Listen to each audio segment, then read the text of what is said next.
Arkadaşlar ben evdeyim. Erik yedim. Kadar burada. Ben bir şey yapacağım şimdi ben bunu. Bakın. Bekle aman. Dur göstereceğim. Oturabiliyorum. Dur lan var. Dur anam.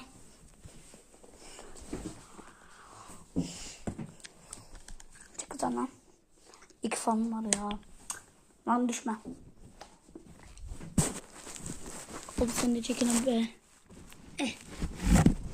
Ay sen de düşme. Dur anam gösterebilirsem.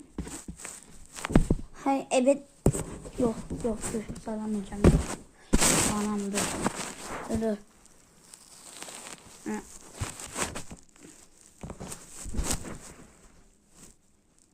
Ha. Dur.